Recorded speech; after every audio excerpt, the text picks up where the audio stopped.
हिंदू धर्म का एक प्रधान स्तंभ गीता। मनुष्य का सर्वप्रधान उद्देश्य जीवन के रहस्य को समझना और तदनुसार बुद्धिमत्ता पूर्वक व्यतीत करना बतलाया गया है।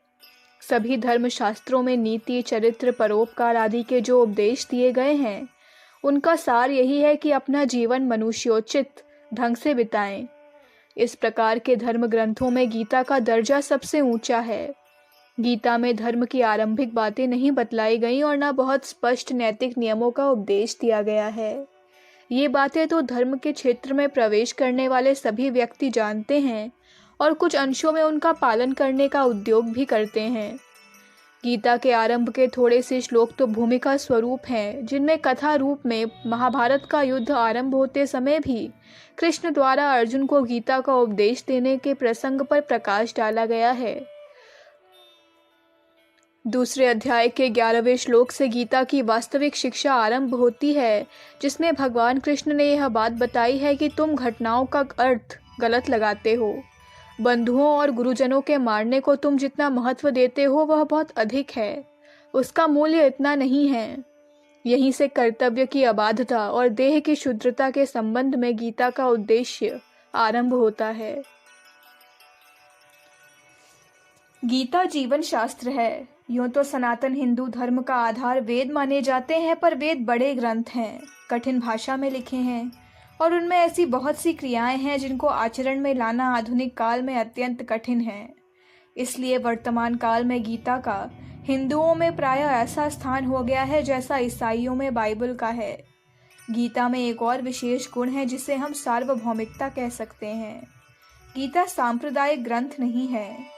इसमें हर देश के रहने वाले और हर धर्म को मानने वाले के लिए तत्व दर्शन की सामग्री मिल सकती है।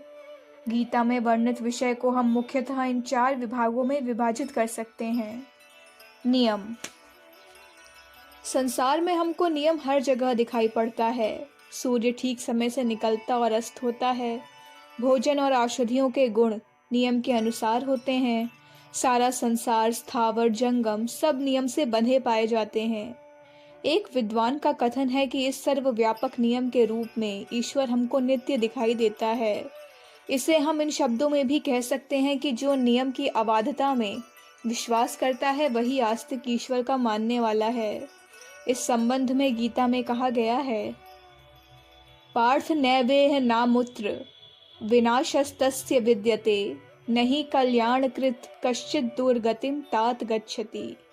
अर्थात, हे अर्जुन, उस मनुष्य का न तो इस लोक में और न परलोक में ही नाश होता है और न बुरा होता है जो भला कर्म करने वाला है, उसकी कभी दुर्गति नहीं होती।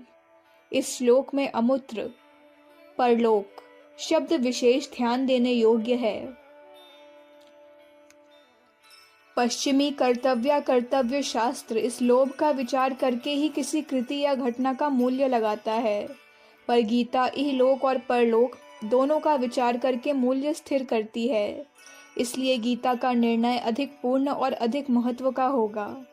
नियम की अबाधता के उपदेश मात्र से ही यदि इस पर हमारा पूर्ण विश्वास हो जाए तो हमारे जीवन में महान परिवर्तन हो जाएगा।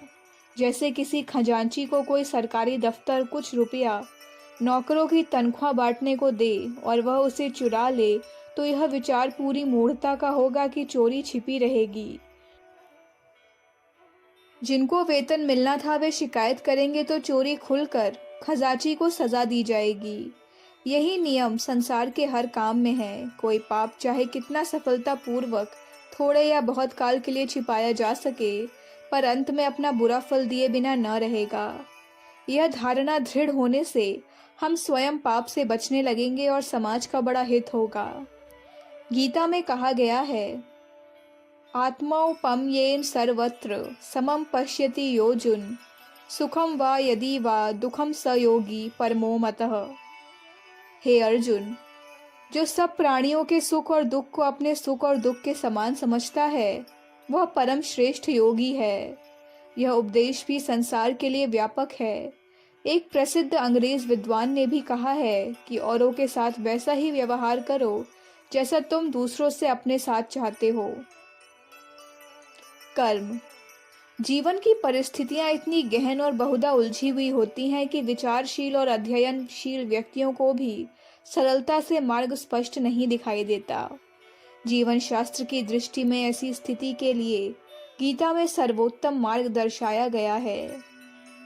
कर्मण्येवाधिकारस्ते मा फलेषु कदाचन मा कर्म फल हेतुर भूमास्ते संगोस्त्व कर्मणि।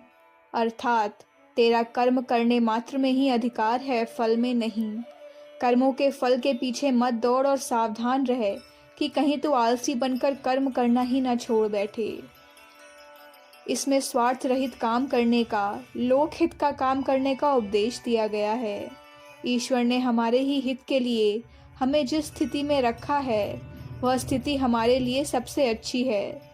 इसलिए हमारा कल्याण इसी में है कि हम अपनी बुद्धि और शक्ति के अनुसार अच्छे से अच्छा काम करते जाएं और उसका फल भगवान के ऊपर छोड़ दें।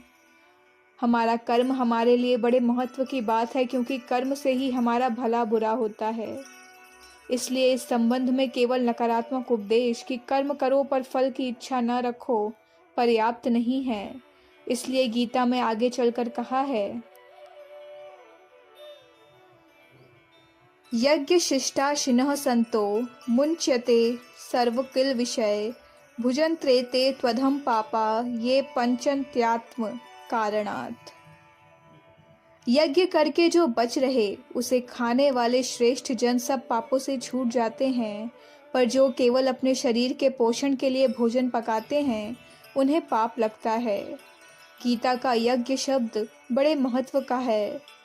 पंडितवर राधा कृष्णन कहते हैं, गीता का यज्ञ वेदों का यज्ञ कर्मवाण नहीं है।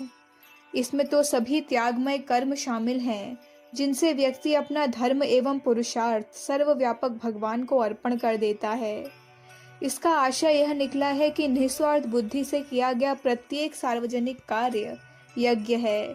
जो स्थायी रूप से सार्वजनिक सेवा करता है और अपने निर्वाह के लिए कुछ धन पारिश्रमिक लेता है, वह पुण्यात्मा है। प्रज्ञान। जीवन के प्रत्येक क्षण में हम कुछ न कुछ कर्म करते रहते हैं। न ही कक्ष्यत्यक्षणमपि जातु निष्ठत्व कर्मकृत। कर्म तो जीवन का लक्षण है, पर कर्म के लिए विवेक और विवेक के लिए ज्ञान की आवश्यकता होती है। अंधा व्यक्ति दो सुंदर वस्तुओं में से एक को कैसे चुनेगा? अतः अच्छा जीवन बिताने के लिए ज्ञान की अनिवार्य आवश्यकता है। गीता के अनुसार ईश्वर सारे जगत में व्याप्त है। तागा मोतियों की माला में पुहा रहता है। इसी तागे के आधार पर सब मोती एक साथ टिके रहते हैं। इसी प्रकार ईश्वर के आधार पर सारा जगत टिका है। चेतन और जड़ दोनों ईश्वर की प्रकृतियां हैं। इस प्रकार सारे जगत का स्वामी ईश्वर ही है। इस संबंध में गीता में स्पष्ट कहा गया है, मया ततामिदं सर्वम जगत व्यक्त मूर्तिना।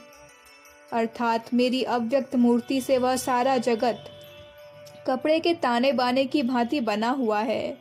कपड़े में ताने बाने के सिवाय कुछ नहीं होता। जगत में जो कुछ है सब ईश्वर अव्यक्त अप्रकट होते हुए भी जगत रूप से प्रकट है। यह एक बड़ी ही आश्चर्य की बात जान पड़ती है, पर वास्तव में ईश्वर प्रकट भी है और अप्रकट भी। भक्ति। गीता में कर्म, ज्ञान और भक्ति का समन्वय है। भक्ति से किया हुआ कर्म मीठा हो जाता है।